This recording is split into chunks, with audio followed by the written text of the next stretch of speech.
Just twice. I figured I'd start it out. Good morning, HubSpot Nation. It's time to wake up customer platform with your unofficial HubSpot Updates morning show, where we help you discover the platform value you already own. I'm Chris Carolan, joined by my co-hosts Casey Hawkins and George B. Thomas. We are here every weekday morning to make sure you're not sleeping on HubSpot's true capabilities. If you're joining live, drop a hello in the comments and let us know what you're building in HubSpot today. Happy Thursday, May 8th. How we doing? Good day. Yeah. Good It's day. Thursday. It's Friday Eve. Yeah. I was just talking to a client before this, and we're almost halfway through May. I referred to a date next week, and I was like, yeah, next week, May 14th, and I was like, oh my gosh, that is mid-May. Payroll. Indeed. Okay. Indeed. Almost halfway through the year, too. So I think it's going to be pretty, low key today looking at this list, but we'll see if we've got any surprises. Sleepers. First of all, we're going to manage, view, and edit property access in workflows. What is it? Customers can now manage, view, and edit access in workflows. This ensures that every team member can edit workflows according to the permissions granted for each property. Why does it matter? Today, we offer customers the ability to assign a given permission level, no access, view only, view, and edit to their team members for properties in HubSpot. Properties can then be used in HubSpot or in workflows triggers.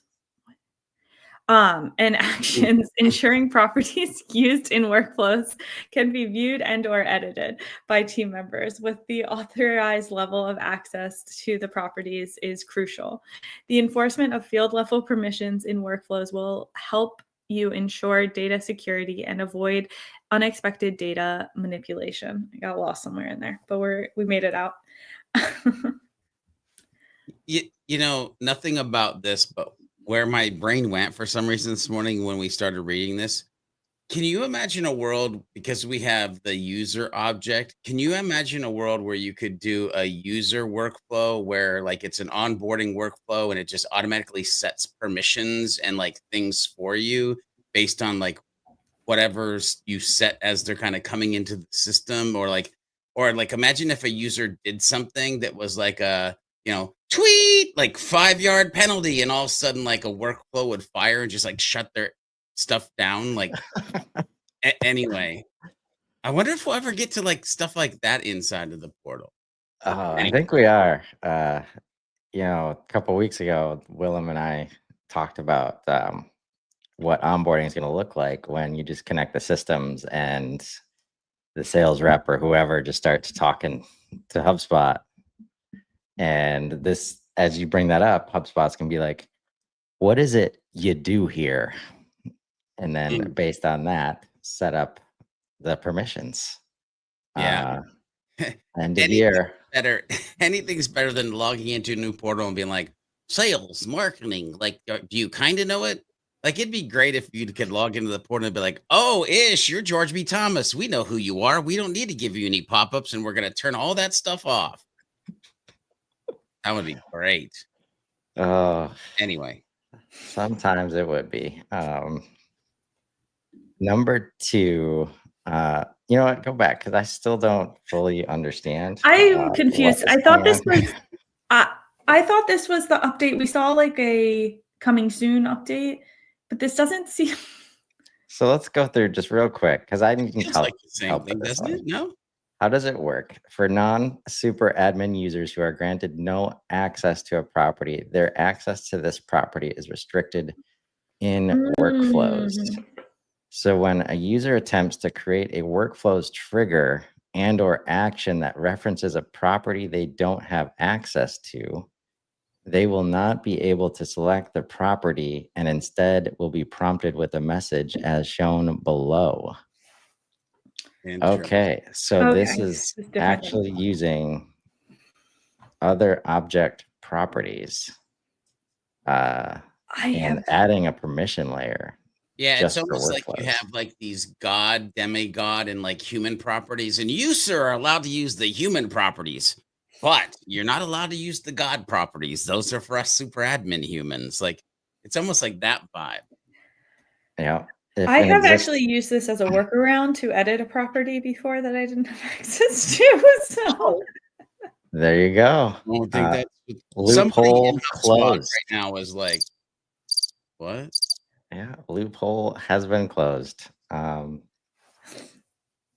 Okay, so yeah, I'd say there's some digging in here, but only available at the enterprise level. Just keep that in mind.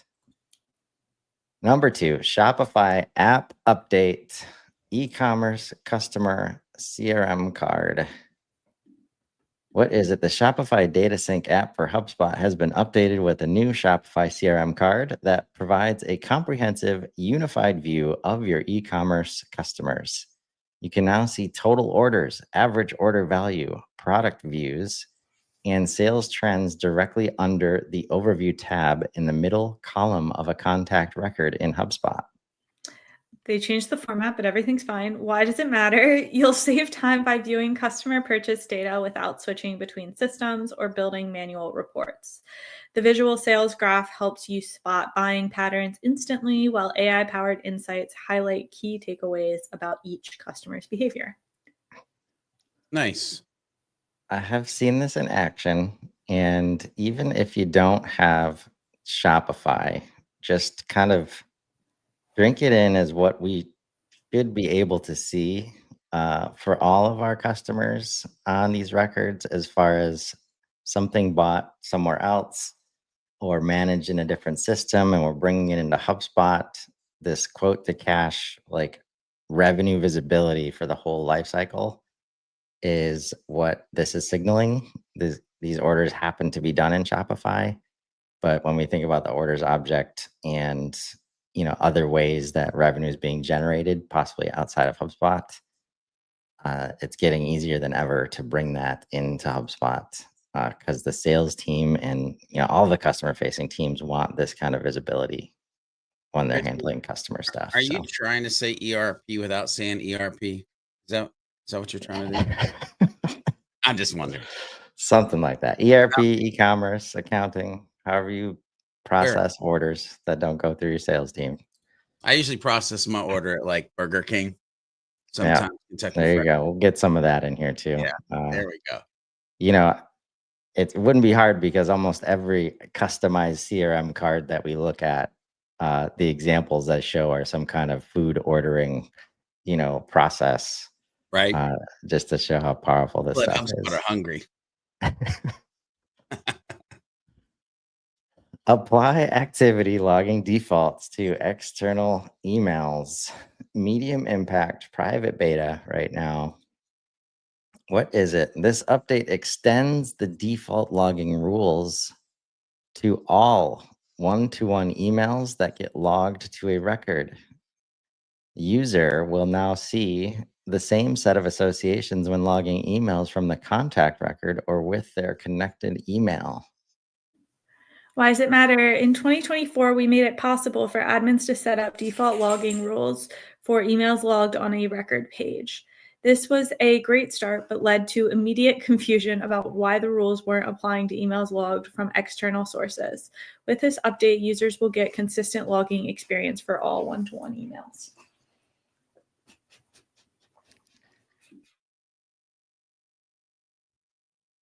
Okay.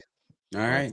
Let's hope that clarifies things. I'm always surprised at how many users are still not using the email extensions when they use email outside of HubSpot. Yeah, it's crazy. Which, here's the other thing too, is I'm always fascinated by how much people actually care about track or log. When I'm like, it's one of the number one reasons I use a CRM is so I don't have to remember. I want it to track and log, but some people get all sorts of like.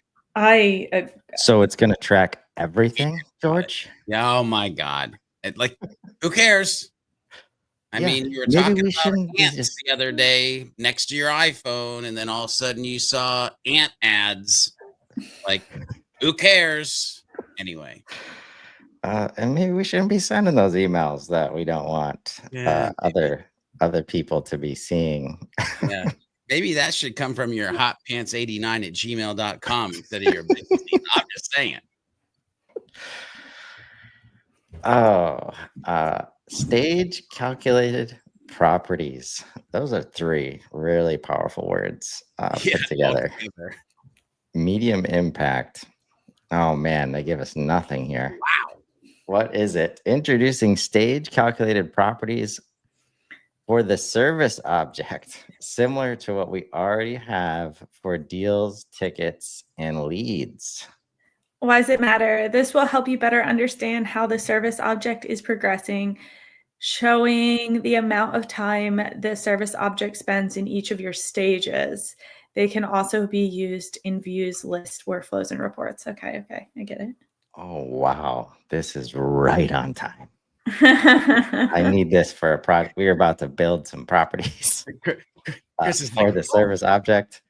And also apologies, team, for the initial judgment. Thank you for keeping this very clear and simple. We do not need more information than that, I don't think. Right. If you aren't familiar, if you're watching and not familiar, there are properties that show automatically in deals, contacts, tickets, I guess, how long people are in each stage. They just show up so that you can tell, like, okay, a deal has been in proposal for 20 days. Maybe we should poke them or something. Time in stage, entry, exit, all that stuff. It's literally the engine that runs the little cards that are dark gray right now in your portal that you're wondering, why are my cards dark gray? It's because you haven't reached out soon. Anyway, check your cards. And a few months ago, they started calculating the currently in stage, which was just a week too late for me. Yep. So maybe a little forced services on the end here would have been cool. Oh, yeah, that would have been nice. Automatically format property data at the point of entry. I feel like we've seen this one like 17 We have. times. It's an important one, though. You can now automatically format your data as it enters the CRM, ensuring that your data is clean, formatted, and valid.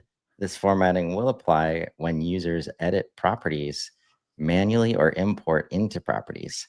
This can help you, for example, automatically remove letters from postal code or automatically remove special characters from city, but not put spaces in between. I was like, maybe when I saw this come up, I was like, what if they changed again? Finally. Yeah. Why does it matter? Maintaining data quality in the CRM will be faster and easier now that your CRM will prevent invalid data from entering and clean it on your behalf as it enters. Instead of forcing users and admins to correct validation issues and errors in HubSpot, HubSpot will now automatically correct those issues. Anything new here? I don't see anything new. I like when they put the update as of May 7th. Yeah. I do think if this is one of, like, who's not turning this on? Or maybe this is not even a beta, it's just live. So I think it's just live. It's just there. You should do an unboxing of this, like, we'd love to know how this new to you page works. Who's the PM? Reach out. We have questions. iOS conditional properties on deals, tickets, and custom objects. iOS usually means mobile. Yeah. What is it? Admins want to ensure that the right information is collected when records are created. Some businesses have complex data collection logic.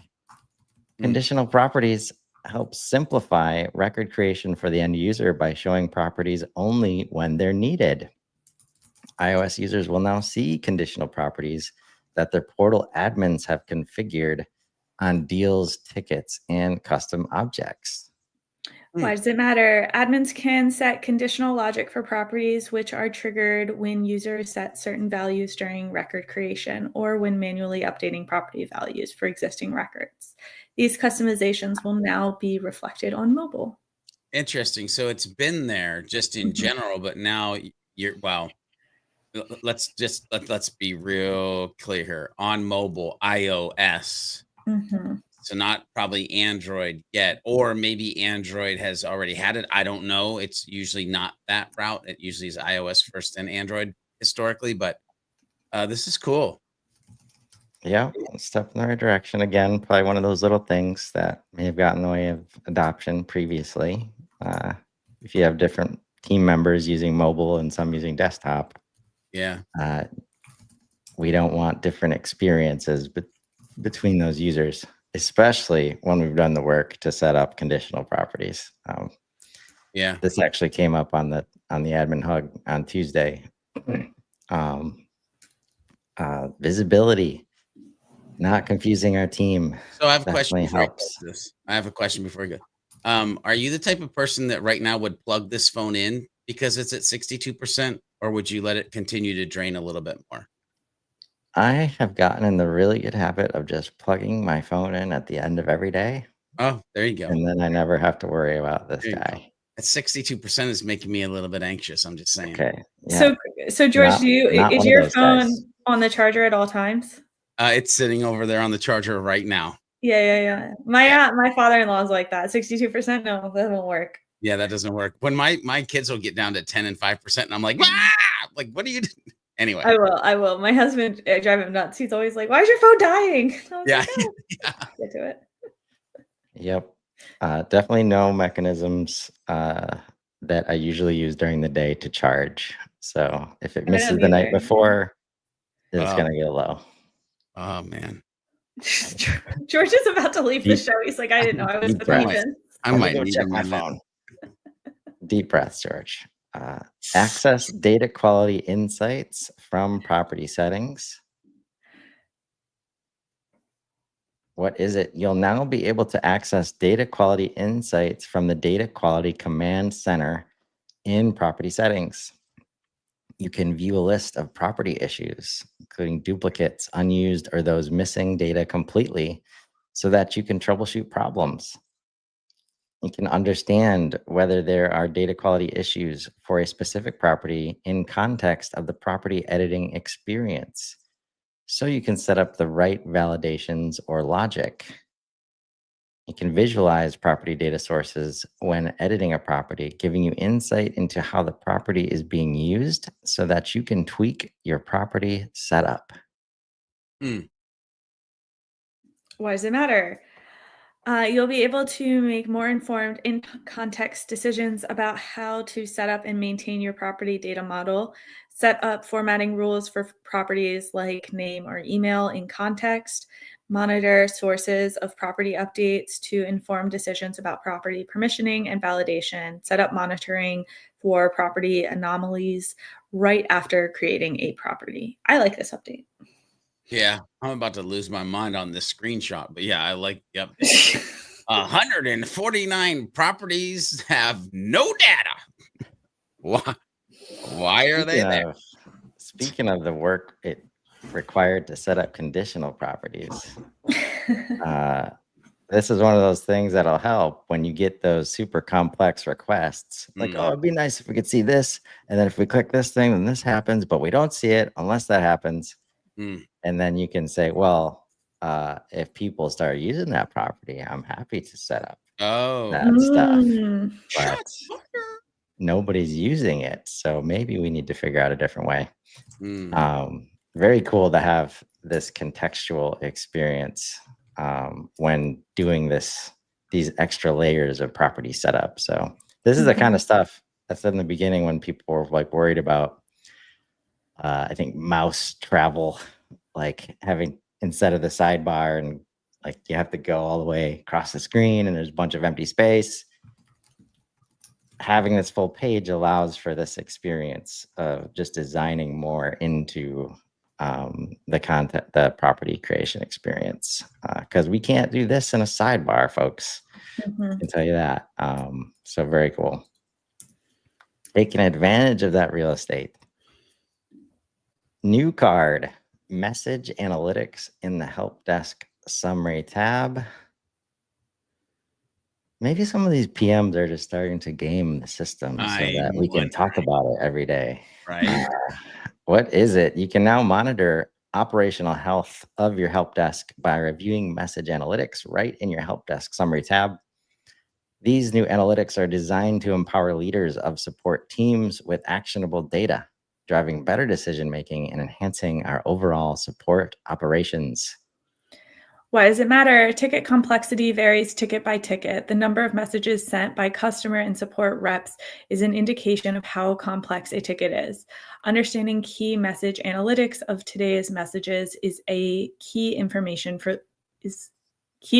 for leaders of support teams to monitor the health of their teams and identify where they can step in to help out.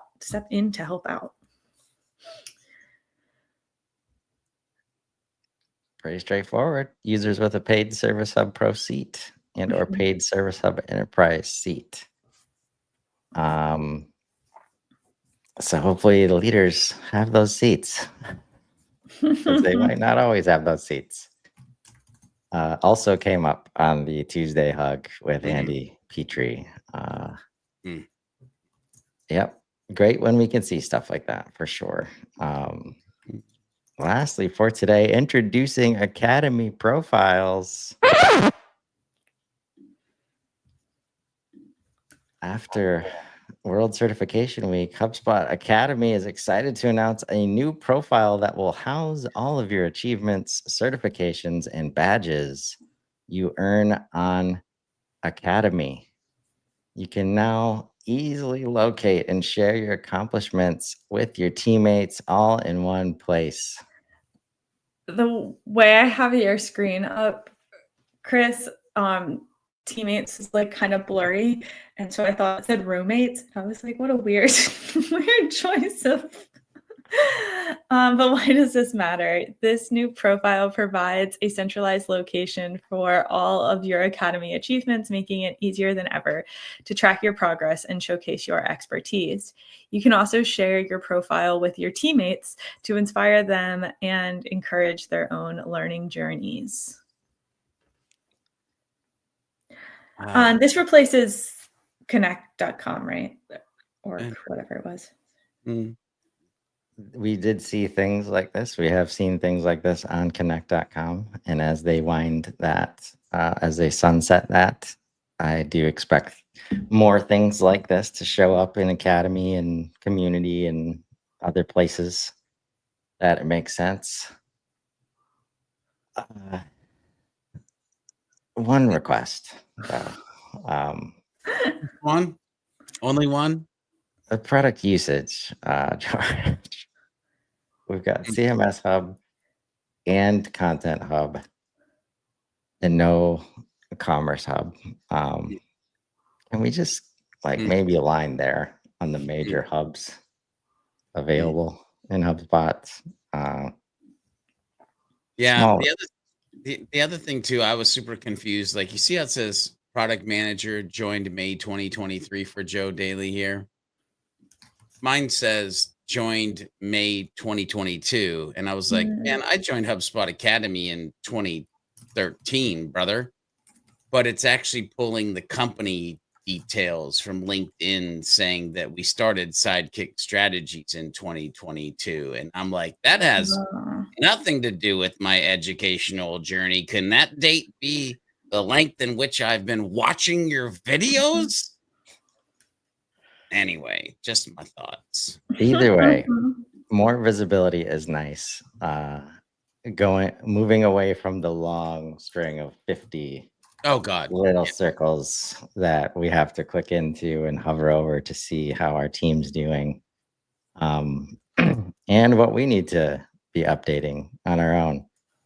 So I do love the visibility and the step in the right direction for sure. Don't get me wrong. I love HubSpot Academy. Everybody on the planet, well, the HubSpot ecosystem planet knows that. But we can always wish for some things. Doesn't mean we're bad people. Commerce Hub, we have an adoption problem, folks. We never show it anywhere. Surprise. Why either? I don't know why. Because it is super powerful. All right. I need to take a minute to share what's happening tomorrow, and what's happening today. A couple hours. I'll be with Lucila Ball. Let's Build a Super Admin. We'll be talking about maybe a little bit of control and enablement challenges that admins are going through right now as AI shows up on the scene. What can we be doing to keep control of the situation, but also let AI and our users, be empowered to do the things and use the power of the system that's put in front of us. And we're going to be putting that power on display tomorrow. Let's Build AI Skills with me, Nico, and George. We've got the product manager Let's from go. HubSpot MCP joining us so that we can move through with the guidance of the product manager, unboxing that beautiful tool that we're already seeing videos on LinkedIn about. And if this stuff doesn't blow your mind, folks, I don't know, like what you just let it in. Very powerful things happening. Also tomorrow, unboxing the AI powered video marketing platform that we talked about earlier this week, also with a couple of product managers joining us who are kind of have some co-responsibilities towards making the video experience overall. So that's going to be a blast. And then the next episode of The Road to Inbound, where me and some other inbound correspondents will be showing up every week. This week we'll start touching on, I think, some of this agenda that's already been shared, going through some of the talks, and just keeping you informed on the way to inbound. So an exciting Friday coming up. Any last words from George or Casey?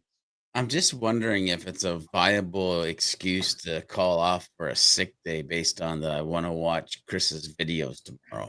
I wonder if my clients would get pissed or not. Hey, I'm calling off sick, sort of psych. I just invite him in. Invite him in. Right?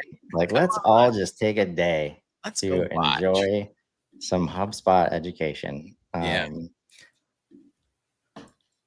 So what's remember, your favorite folks, today's? What's my favorite one today? Yeah. Oh, I gotta go Stage Calculated Properties, because that has an immediate impact on more than one client project I'm working on right now. So bring on that services object love. I'm going to go Casey? Data quality on property settings. Yeah. I'll do the Shopify app update, because all these Shopify things we talk about make me want to just start a Shopify store. And I'm wondering how long I'll be able to hold out before I actually do it. We'll see. Although I did see an email in my inbox earlier this week. Somebody built a CMS theme to do e-commerce in HubSpot without any other e-commerce platforms. Oh, please do share in Slack after the show. Yes, I plan to. Remember, folks, you probably already own the solution you're looking for in HubSpot. Sometimes you just need to wake up to it. Join us tomorrow morning as we continue exploring what's new in HubSpot. Drop your biggest takeaway in the comments and let us know what capabilities you want to wake up to next. Until then, I'm Chris Carolan. I'm Casey Hawkins. And I'm George B. Thomas. And this has been Wake Up Customer Platform. Now go build something amazing. Have a great day, everybody.